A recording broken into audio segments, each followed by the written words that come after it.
Hi, this is Amy from Real English Conversations, the website where we show intermediate to advanced level students tricks and techniques that can help them get to their goals of fluency faster. And today I wanted to talk to you about a habit, I guess we can say, which is being consistent and how this habit can make a really big difference in how much you can learn in the same amount of time. In other words, how you can learn more in less time.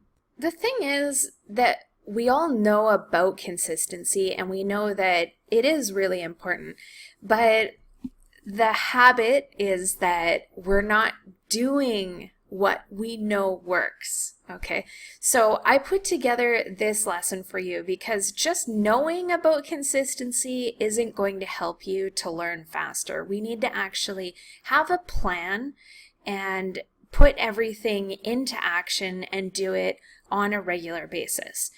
Now, if you're part of our email course, this is actually the third lesson in our series about getting your learning momentum going with motivation, consistency, and having a study plan. And now that you know what your study plan is, it's really important that you just do the things that you've already identified you need to do to improve whatever aspect of your English you want to focus on right now.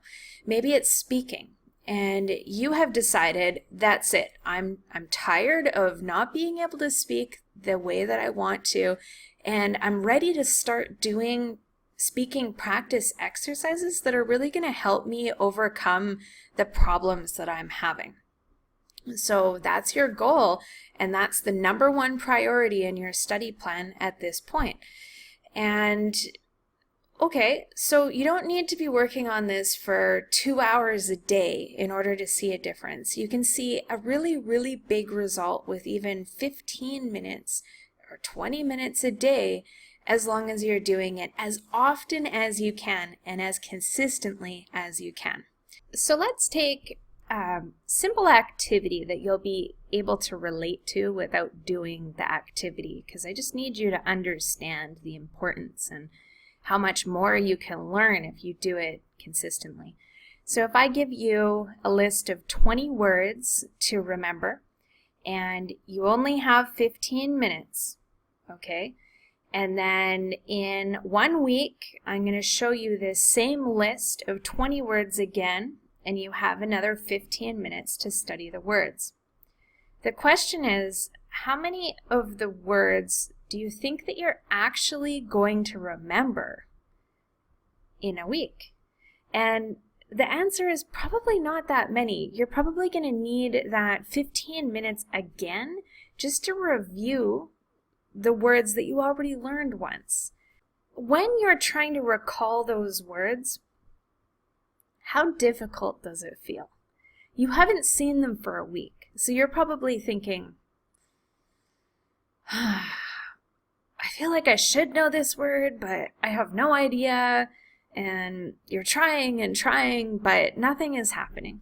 Okay, you can't remember anything. So why did you learn it in the first place? Because you already forgot. And now you need to reinvest that time again to get nowhere. Okay? Now compare this to a different situation where I say, okay, you are going to have to memorize this list of 20 words. I'm only going to give you 10 minutes instead of 15. But tomorrow I'm going to show you the words again, but you're only allowed to look at them for 3 minutes. And then the next day, 3 minutes, 3 minutes, 3 minutes, all the way through the course of a week. Okay? When I show you that list of words the next day, chances are you're going to remember some of the words, especially if you have good study techniques for, remembering vocabulary. And the rest of the list, you'll be able to recognize a few of them and quickly put them into your memory. And then the following day, the 10 that you already remembered the day before, you're going to know. And now you'll be working on trying to get the other half of the list to that state. And you'll be able to do that within the 3 minutes over the next 3 or 4 days.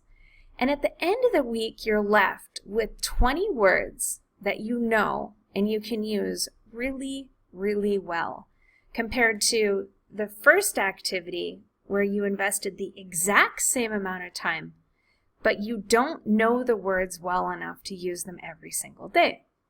This is the power of consistency and why you need to apply it to your English learning, because you spend less time reviewing and more time learning new things when you study on a more regular basis, hopefully every single day if you can. This is something that I've heard definitely related to exercise, which is getting started is the hardest part. Have you ever been feeling lazy and you just really didn't want to go exercise?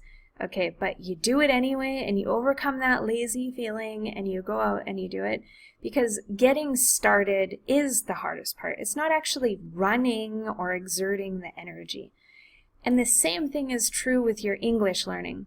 So you might know there's a specific activity that you need to do and you're not very motivated to do it at all because, I don't know, maybe it's harder than watching a movie or something, but you know that this kind of harder activity is getting you this much result, where watching a movie is getting you this much result. You're kind of like, what should I do? Well, you know you should do the activity that matters, but you don't want to get started. So next time you have this thought in your mind and you're thinking, no, I don't want to do my speaking practice or whatever during the day, just remember, getting started is often the hardest part. And once you get going, you're probably going to enjoy it. And when you're done, you're going to be really proud that you have done something that's really going to make a difference in your English, and you'll be reaching your goals faster with becoming fluent and being able to use this language in the real world when you have this sort of habit and this sort of thinking when you're doing your studying. If you haven't subscribed to our YouTube channel yet, make sure that you take a moment to do that. You can just click on the box. And I'd love to hear what your thoughts are about this video. If you can leave me a comment below the video and say whether or not this was the tip you needed to hear today and whether or not I have inspired you. If you want to become part of this course that I'm talking about, where this is actually the third lesson in the series, I have a link to sign up to join our email list in the box below. So that's where you can find everything, and I'll talk to you soon in the next video.